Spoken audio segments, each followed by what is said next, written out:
This is the court of the Sultan of Borneo, Brunei in the early 1840s, Brunei capital in the mid-19th century, the Sultan Hashim's palace. These images are the telltale signs that the prosperous Brunei of 1521 had declined over 300 years. This was confirmed by MacArthur in his 1904 report.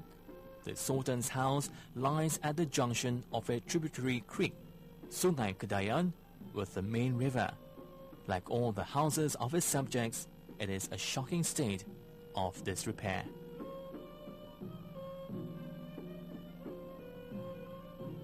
The coming of the Western imperialism into Southeast Asia in the 16th and 17th centuries and the internal strife in Brunei in 1662 to 1674 dramatically shrunk Brunei Empire and the sphere of influence. Its territorial waters infested with pirates, Brunei trades and economy crippled beyond recovery.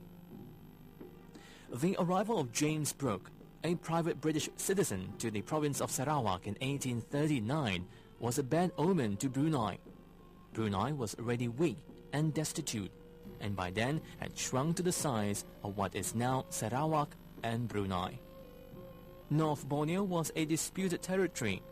The Sulu Sultanate claimed it as a gift for helping Brunei to end the civil war of 1662 to 1674. However, Brunei disputed this claim.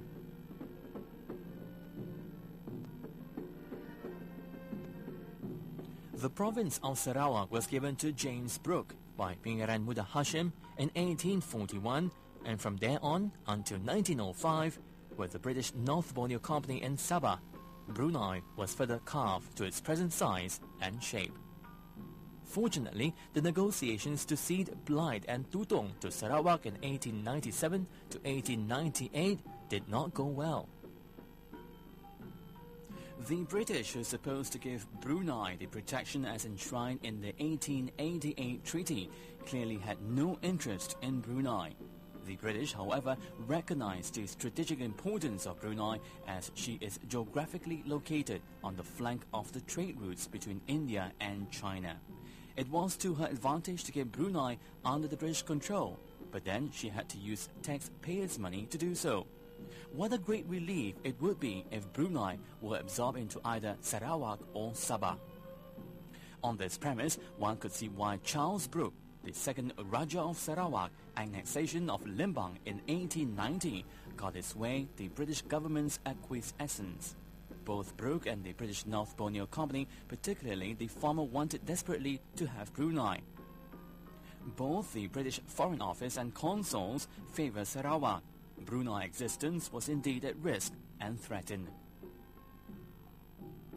Sultan Hashim 1885 to 1906 made known of his betrayal by the British government and thus made several protests on the annexation of Limbang. In 1902, he wrote, "From the day I set my hand to the Treaty of Protection, I have not once received assistance or protection from Your Majesty's government. Not a single consul has done anything to help strengthen my country. They all seem to help Sarawak and to try to hand over my country to Sarawak." His protests received a wide publicity in the media.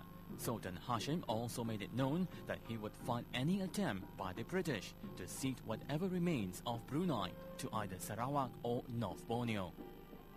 This could possibly what triggered the British government to act by sending an officer of the Straits Settlements, M.H. MacArthur, to Brunei in 1904, and he was asked to submit his recommendations.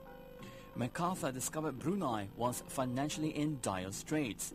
He described Brunei as an aggregation of small and semi-independent fests, acknowledging one head.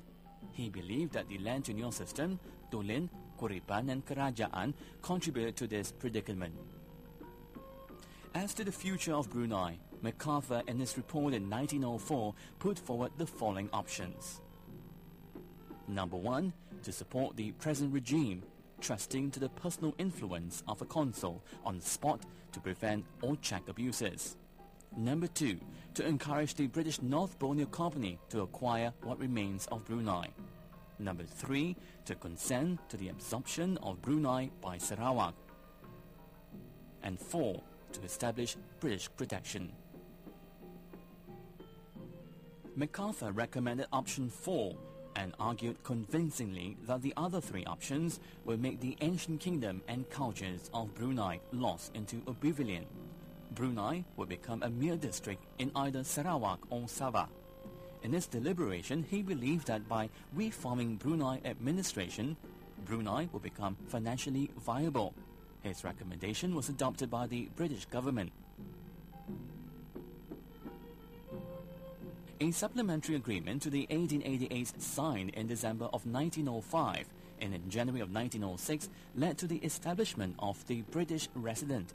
MacArthur was appointed as the first British resident from 1906 to 1907. He built the Bumbungan 12, which was completed in July of 1907.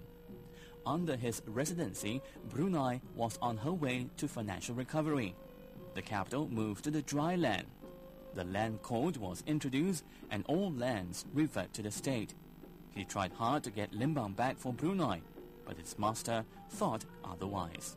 Had MacArthur recommended otherwise, there would be no Bumbungan 12 today.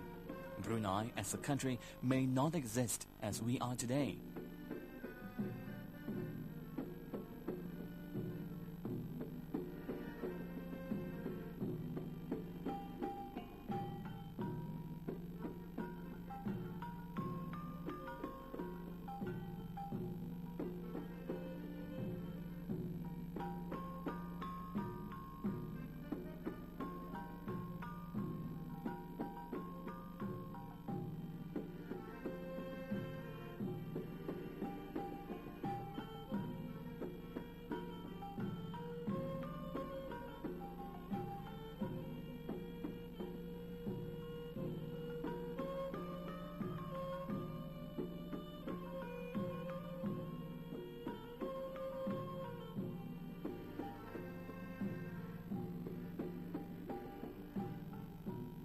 Bumbungan 12 is not a merely historical building, but presents a symbol of Brunei's survival. It is our duty and obligation to preserve it for our posterity. We owe it to MacArthur and Sultan Abdul Mumin, who decreed the famous Amanah in 1885 to cease ceding Brunei's territories further.